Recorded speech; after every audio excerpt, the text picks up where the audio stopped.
The skies of prehistoric Earth were not silent. They thundered with wings larger than any bird alive today. Before humans ever walked upright, the world was ruled from above by creatures of breathtaking power. These were not mere birds. They were aerial hunters the size of lions, reigning over ancient plains. Imagine looking up and seeing shadows that could blot out the sun. From the peaks of ancient mountains to vast, open savannas, these giants ruled the air. Their story begins millions of years ago, a tale of evolution, dominance, and survival. Eagles, as we know them, are only a whisper of their colossal ancestors. The fossil record reveals an ancient dynasty, the age of the giant raptors. With wingspans stretching beyond 20 feet, these predators hunted with deadly precision. Each beat of their wings was a testament to raw, evolutionary power.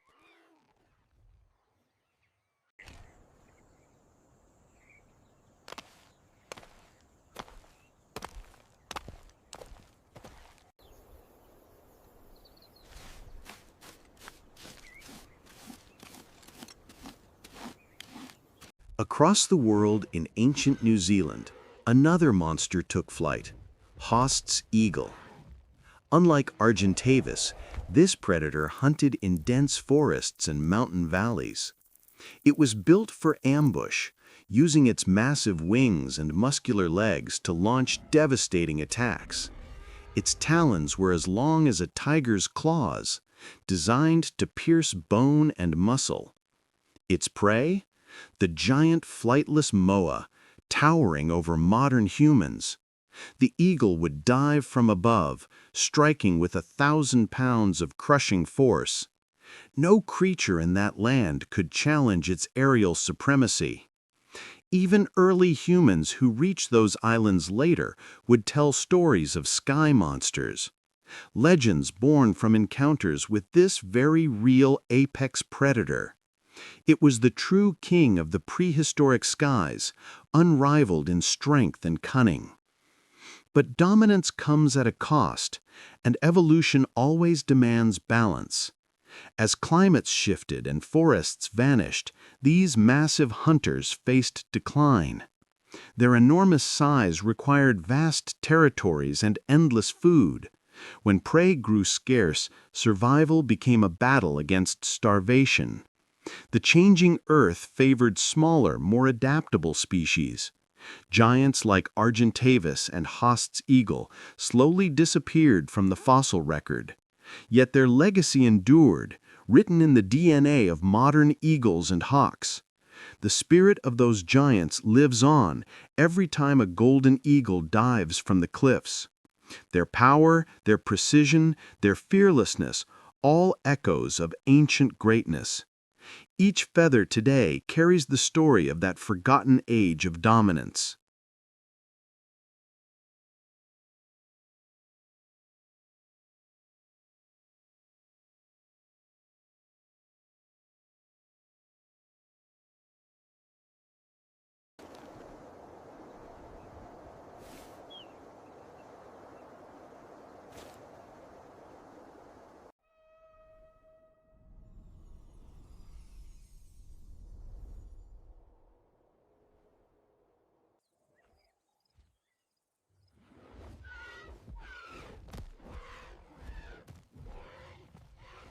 But let's return to the moment when their reign began, when raptors evolved from dinosaurs.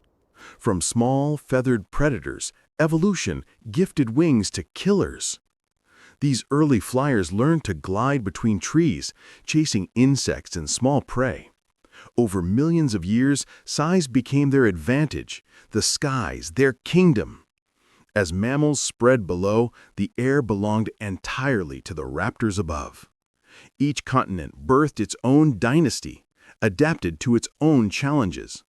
Some hunted in packs, others soared alone, silent and unseen. They became the perfect fusion of speed, intelligence, and lethality. Their evolution wasn't just about wings, but strategy, vision, and precision. Every movement in the air was a lesson written by nature's harshest teacher, survival. During the Miocene epoch, about 10 million years ago, the world was filled with giants. Herbivores grazed across endless plains, and predators stalked both land and air. Argentavis magnificens emerged during this golden age of aerial hunters. Its wings spanned nearly 7 meters, larger than a modern hang glider. It could ride thermal currents for hours, barely moving its wings. When it spotted carrion or small prey, it would descend with terrifying grace. Unlike falcons, it didn't rely on speed alone. It dominated through endurance. In the hierarchy of the skies, nothing could rival its sheer scale. Fossils found in Argentina tell of a creature that defied physics itself. To imagine it in flight is to glimpse nature at its most audacious.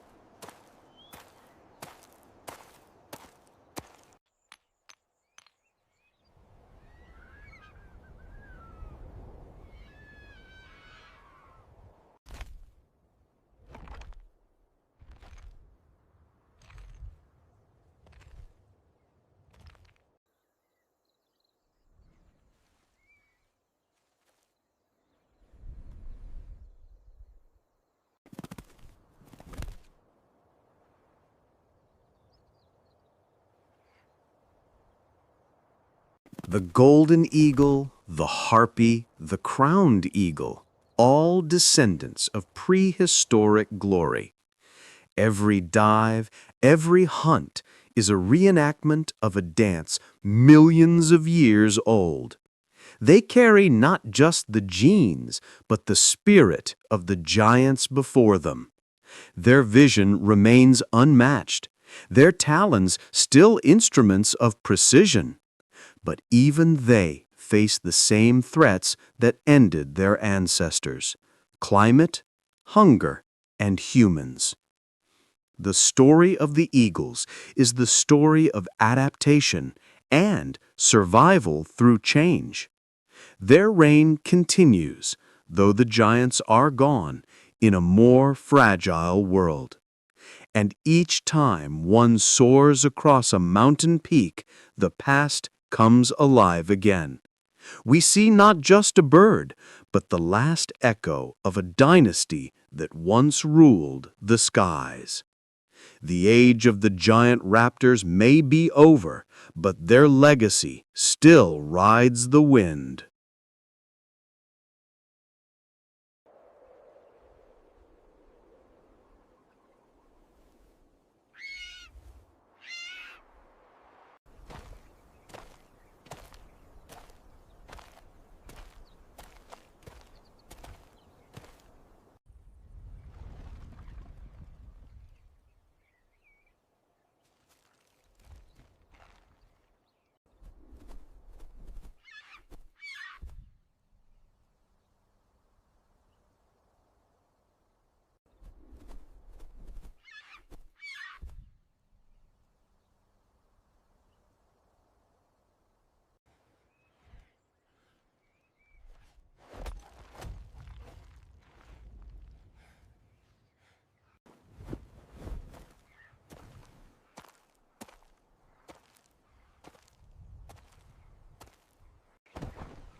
A young eagle chick screeches from a cliff nest while the parent lands, dropping fresh meat beside it.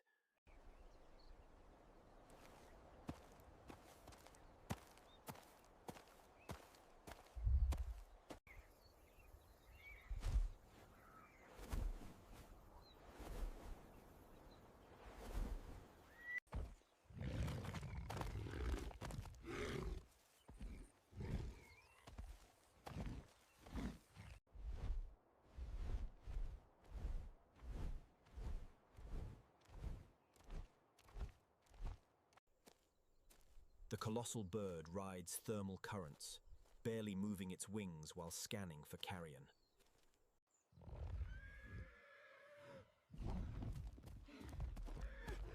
Oh no! What is that? Deep in the heart of prehistoric Africa, a harsh sun beat down on an unforgiving landscape. For a small band of Australopithecus, every day was a battle for existence.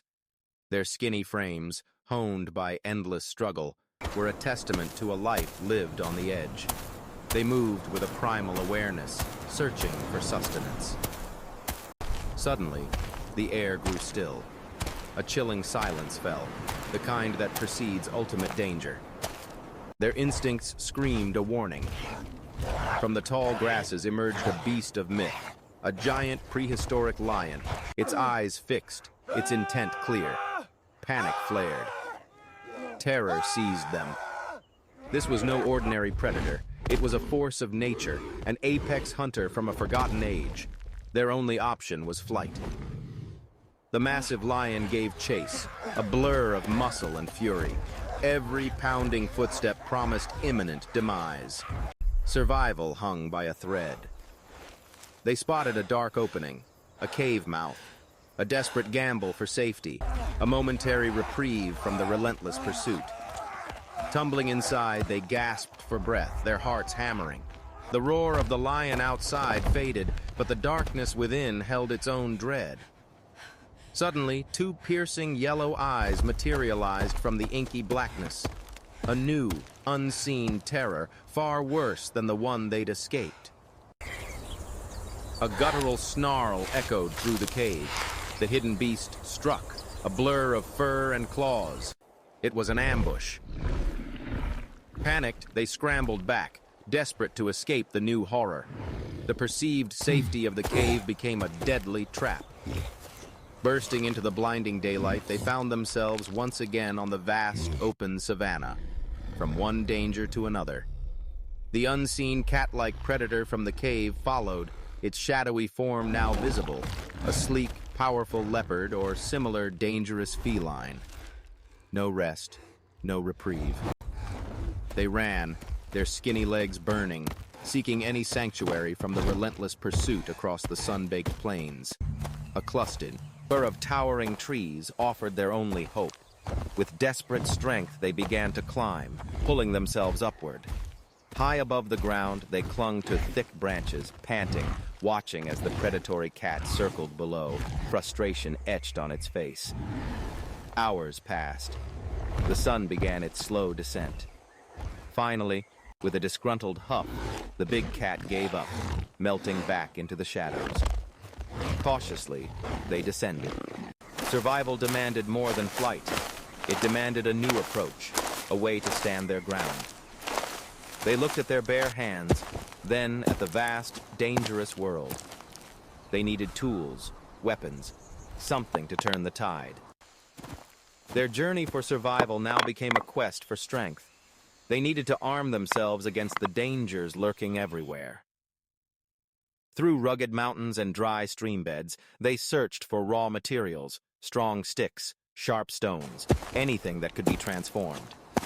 They gathered their finds, bringing them back to a makeshift camp. The task was clear: forge protection from nature's fury. Days turned into a tireless effort of trial and error. Frustration mounted, but the memory of their fear fueled their resolve. Then, a breakthrough. After 2 long days, a crude but effective weapon emerged, a stick with a sharp stone firmly attached. It was rudimentary, but it was theirs. A symbol of growing intelligence, a promise of defense against the terrifying unknown. The next morning, fortified by a meager meal, they emerged from their temporary shelter, armed and resolute. No longer simply fleeing, they now moved with purpose, scanning the horizon not just for danger, but for opportunity. Their path led them towards the distant, shimmering expanse of the sea, a source of water and new potential sustenance. But their journey was interrupted. The giant lion, their tormentor from days past, reappeared. This time, they would not run. a primal roar We are from victorious. the leader. This was their moment. The hunters would become the hunted, a bold challenge for survival. A cry of pain and a dark stain spread across the savanna grass. The scent of fresh blood spurred the lion to attack with renewed savagery. Witnessing their comrade fall, the remaining hunters were filled with a grim, shared fury. There was no retreating now, only victory or death. With a focused, coordinated effort, they lunged forward, using their stone-tipped weapons to strike at the lion's vulnerable flanks and legs. The lion staggered, its massive form shaking. The primitive weapons, driven by unified intent, had pierced its thick hide. With one final powerful strike, the leader brought their club down upon the giant cat's head. The roar silenced into a heavy, earth-shaking thud.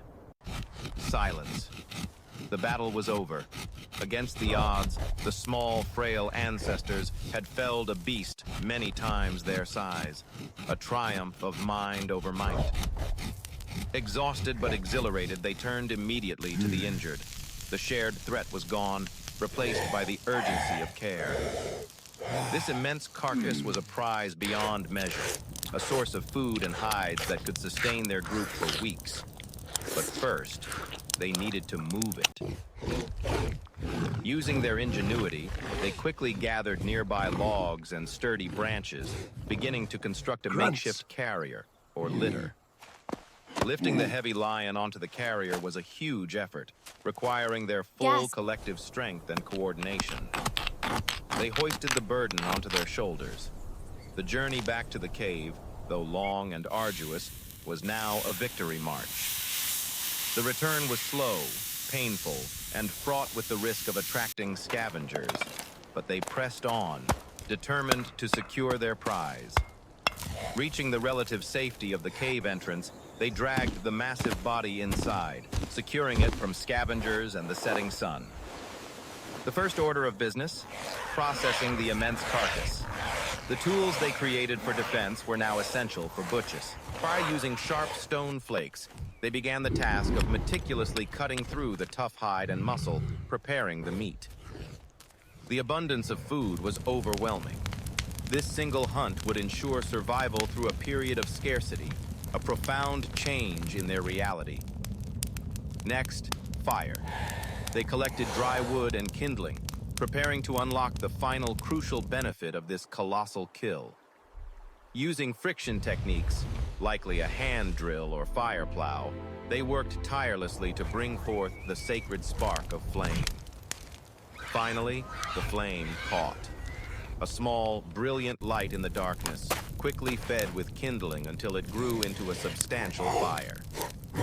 The meat was placed near the flames, the heat transforming its texture and rendering it safer and easier to digest. The cooking process began. The smell of roasting meat, a rich, savory aroma, filled the cave, a scent of prosperity and triumph over the wilderness. With the fire providing light and the huge carcass yielding meat, the cave became their true sanctuary, a place of safety and abundance. They feasted. The consumption of cooked meat was not just nourishment. It was a communal ritual, strengthening their bonds and their minds. Each bite represented the culmination of their struggle, the terror of the hunt, the ingenuity of the weapon, and the control of fire. This meal was the reward for their courage and coordination. They had proven that collective intelligence could overcome any physical disadvantage. The injured comrade, cared for and now nourished, rested by the fire, a symbol of their compassion and growing social complexity.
We are victorious.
Grunts.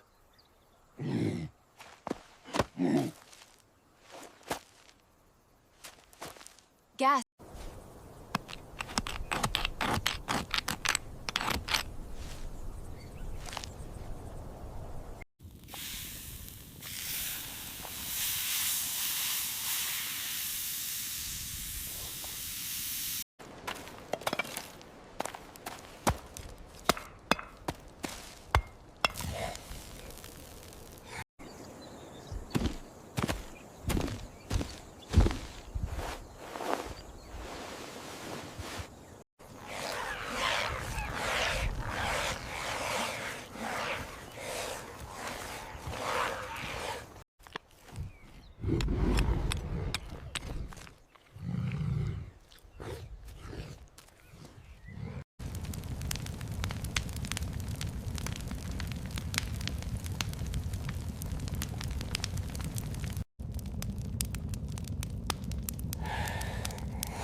The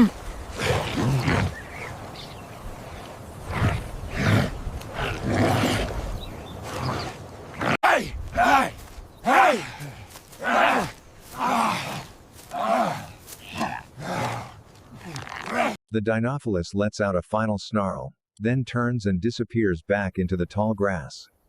The immediate danger is over. After a long wait, the troop cautiously descends. They move with heightened awareness, scanning the savannah in all directions before setting off. The troop gathers. They engage in social grooming, picking insects and burrs from each other's fur. The family comes together in the tree. The lead male places a reassuring hand on. We go!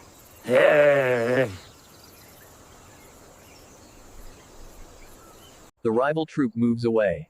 Our troop lets out triumphant calls and quickly moves in to claim the berry bushes, a crucial victory for the day. The troop arrives at the edge of a wide, muddy river. The water is murky and still.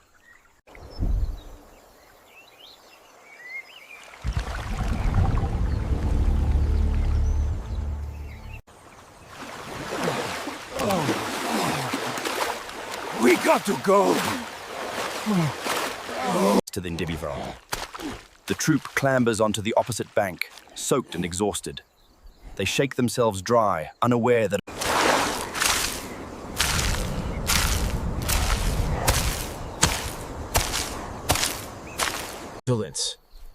The infant toddles unsteadily for a few feet, curiously poking at a beetle on the ground.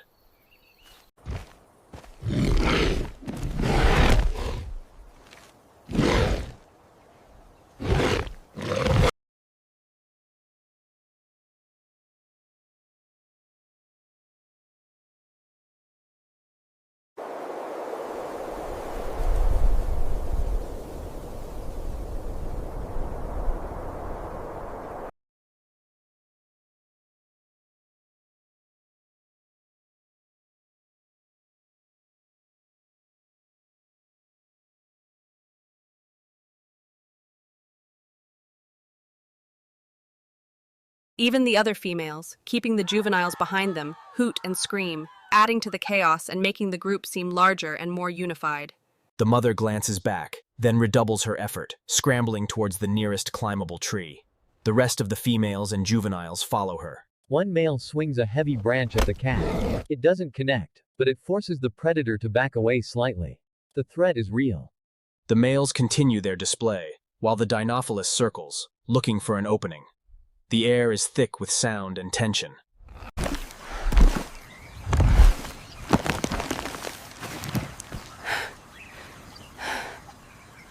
The troop moves at a faster pace. The juveniles stay in the absolute center of the group. There is no more casual exploration. The troop's pace quickens with excitement. They quickly climb the fig tree and begin to feast. The sounds of One Australopithecus uses a long stick to knock down a high-hanging fruit. Another uses a stone to Us. The lead male inspects several trees, testing branches for strength before selecting a massive, ancient.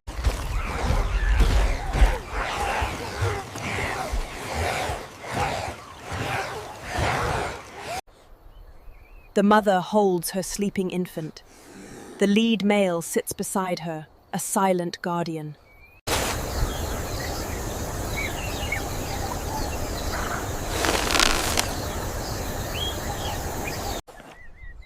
A montage of quick cuts. The males working together in their display, the mother's tight grip, the lookout's sharp.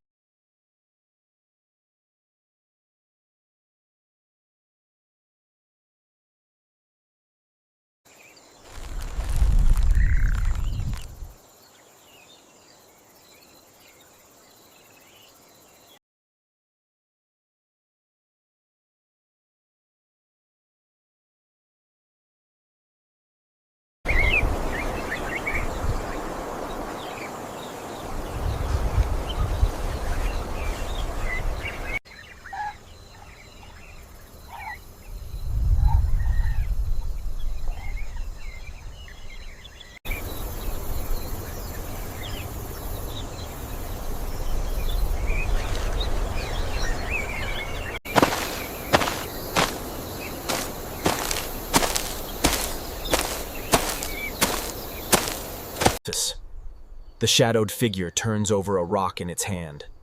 Then, with purpose, it strikes it against another.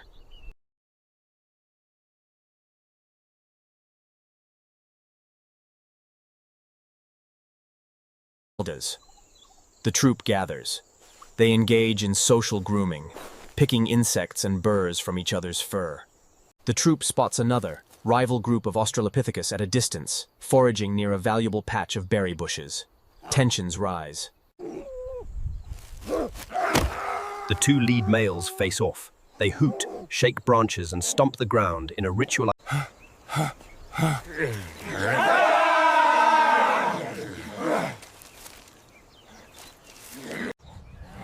The troop's pace quickens with excitement. They quickly climb the fig tree and begin to feast. The sounds of One Australopithecus uses a long stick to knock down a high-hanging fruit. Another uses a stone to The lead male inspects several trees, testing branches for strength before selecting a massive, ancient.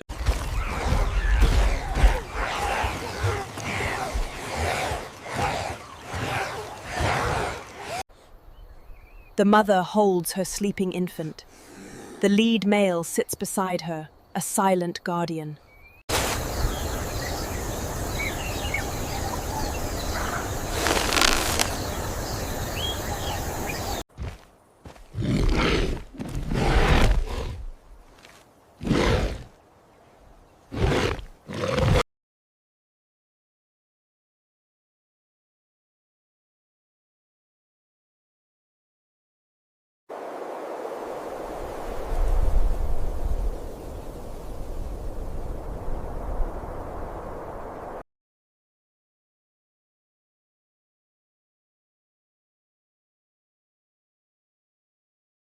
Even the other females, keeping the juveniles behind them, hoot and scream, adding to the chaos and making the group seem larger and more unified.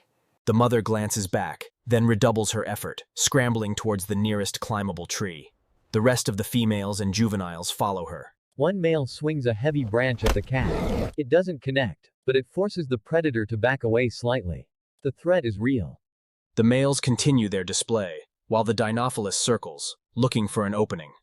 The air is thick with sound and tension.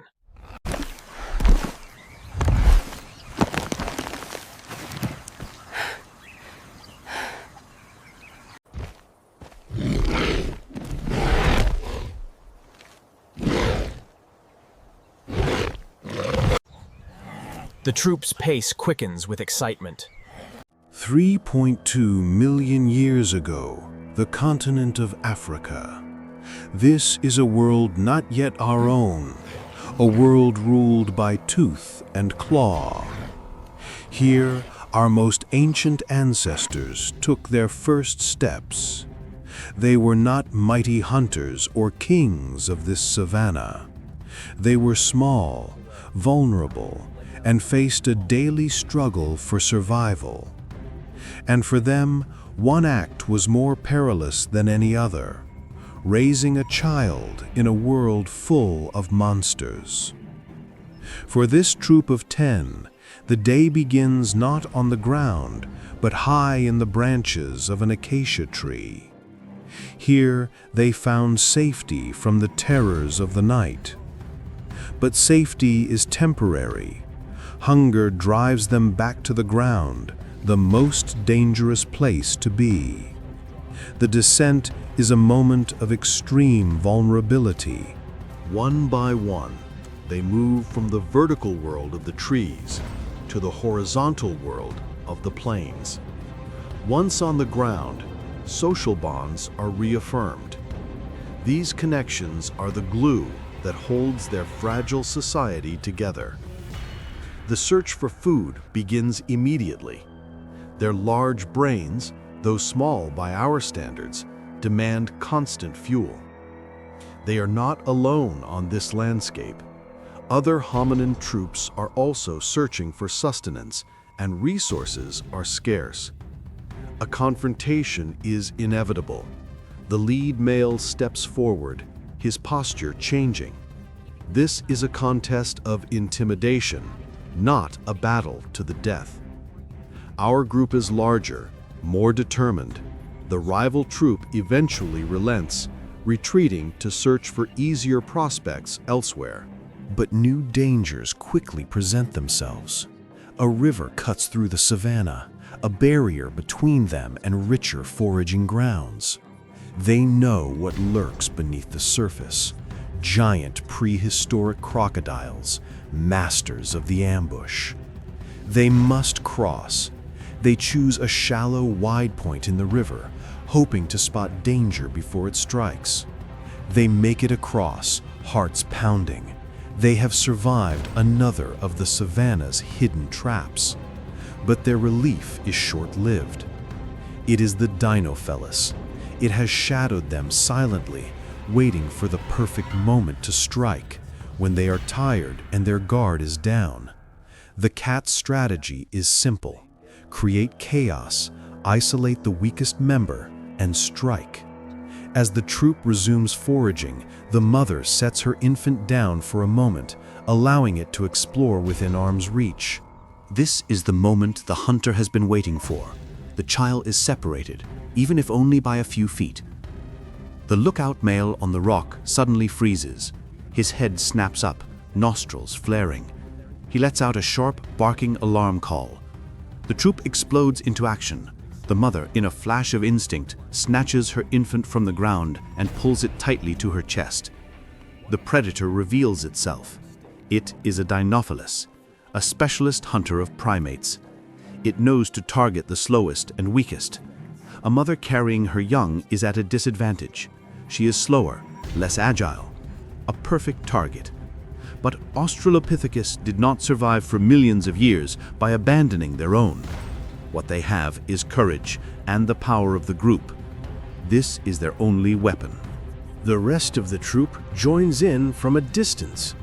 Their combined calls create a wall of sound, a cacophony of defiance. It is a desperate bluff, an attempt to appear larger and more formidable than they are, to make the predator hesitate. This crucial hesitation buys precious seconds. The mother uses this chance to create distance. The males grab fallen branches. They are not crafted weapons, merely extensions of their arms, but in this moment, they are lifelines. The standoff is a battle of wills. The predator's hunger against the hominin's instinct to protect their family. She scrambles upwards, never letting go of her child. With their family safe, the males begin a strategic retreat, facing the cat as they slowly back away towards the trees. Frustrated and outmaneuvered, the hunter gives up. The risk of injury is too high for a single meal. High in the branches, the troop regroups. The harrowing experience reinforces the bonds that keep them alive. The mother gently checks her infant for any injuries, her touch both a physical inspection and an act of profound comfort. They cannot stay here. The predator knows they are in this tree. They must find a safer place before nightfall. The attack has cost them precious foraging time.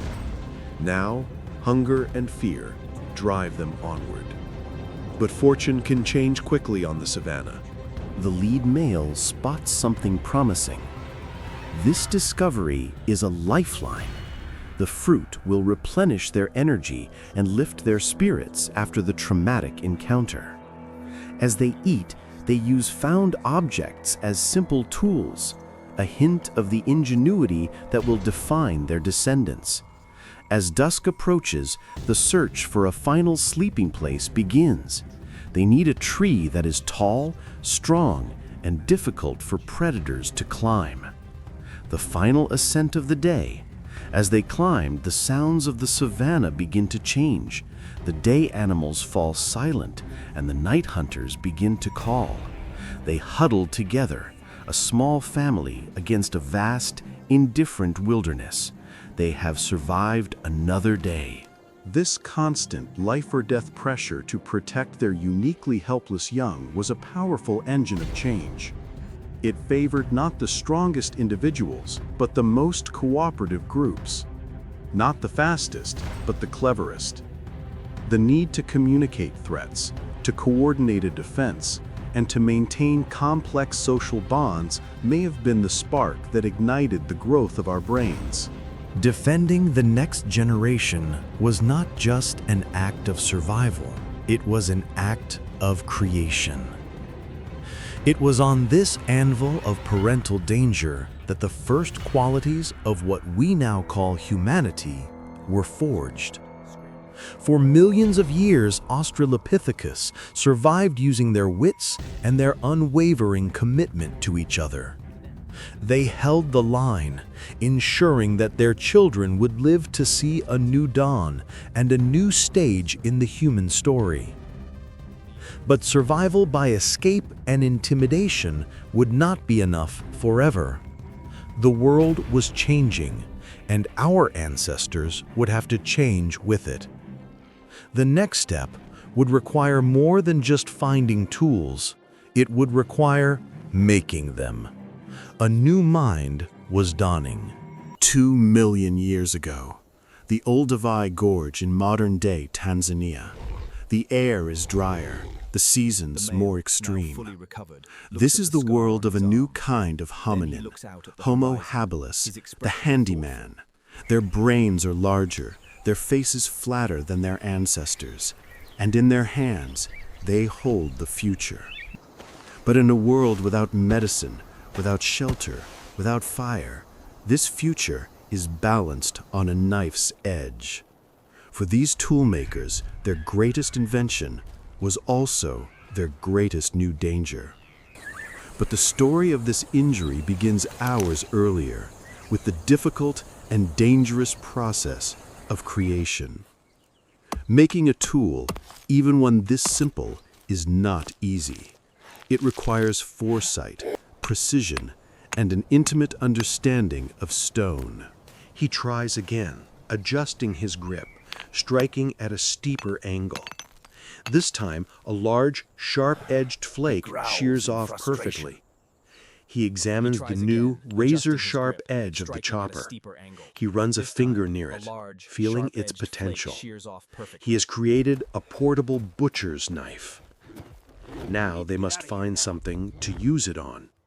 For Homo habilis, that meant scavenging, a dangerous and competitive business.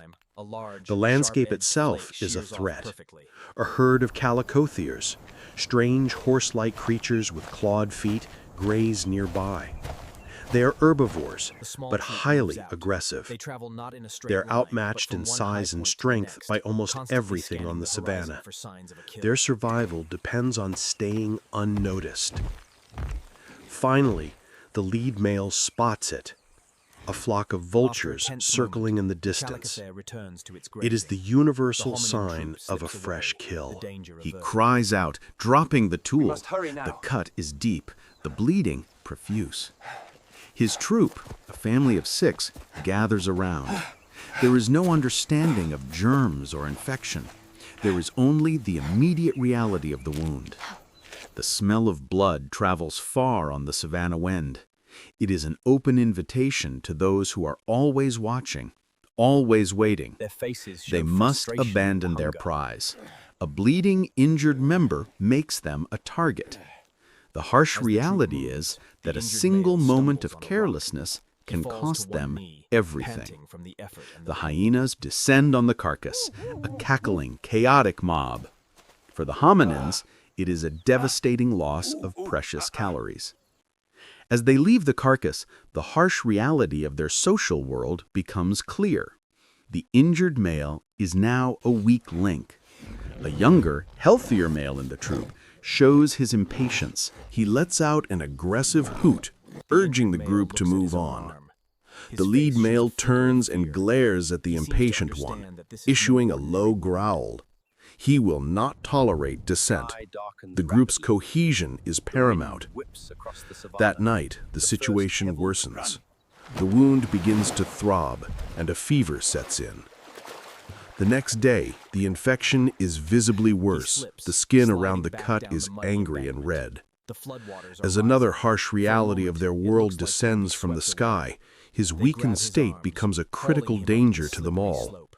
The rain turns the dry ground to slick mud. A flash flood, a common danger in this landscape, begins to surge through the low-lying areas. The sick male struggles to climb. The mud offers no purchase, his fever stealing his strength. But the lead male and the older female refuse to leave him. They scramble down to his side. They make it to the high ground just in time. Below them, the world is a churning brown torrent. They are marooned. The storm rages on, and with every passing hour, the infection in the young male's arm tightens its grip. This is the true fight for survival. Not just against predators, but against the world itself. A world of accidents, of microbes, and of relentless, unforgiving weather. After hours that feel like a lifetime, the storm passes and the floodwaters begin to recede. They are alive, but the ordeal has pushed the sick male to the very edge of death. Inside, they are shielded from the worst of the storm, but they are trapped, hungry, and nursing a dying companion. By the third day, the fever is at its peak. The male is delirious, his arms swollen and dark with infection. This is often where the story would end. A simple cut, a raging infection, a quiet death. A harsh but common reality. But the larger brain of Homo habilis holds more than just the knowledge of how to make tools. It holds the capacity for memory, and perhaps for innovation. She leaves the cave, not to forage for food, but for something specific she has seen before. She remembers seeing sick animals eat the larvae found inside these logs. It is a desperate, intuitive gamble. These larvae are rich in protein and fluids. Not a medicine, but a concentrated burst of life-sustaining nutrition. It is not a miracle cure, but over the next few hours, the infusion of nutrients and fluids gives his body the fuel it needs for one last fight. Slowly, painstakingly, his fever begins to break. His immune system, given a fighting chance, begins to win the war. But survival is not a single event. Recovery is its own harsh journey. For days, he remains a burden. He takes on a new role. While the others forage, he stays behind, watching over the group's single juvenile. Another reality of this changing world asserts itself. Drought. The river they crossed is gone, leaving only cracked mud. Water is life. Without it, they will die in days. They must dig. The recovered male, though still weak, joins the effort. He uses his good arm to scoop away loose dirt, contributing in the only way he can. Finally, they break through to the water table. A small puddle of muddy water seeps into the hole. They have found life. Weeks later, his wound is a thick, ugly scar, a permanent reminder of his ordeal. But this time, there is no youthful arrogance. There is caution. There is memory.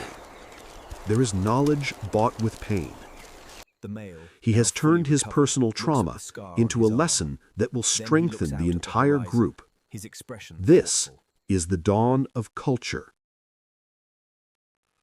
This brutal feedback loop, where innovation creates new dangers, and new dangers demand more innovation, was a critical engine of our evolution.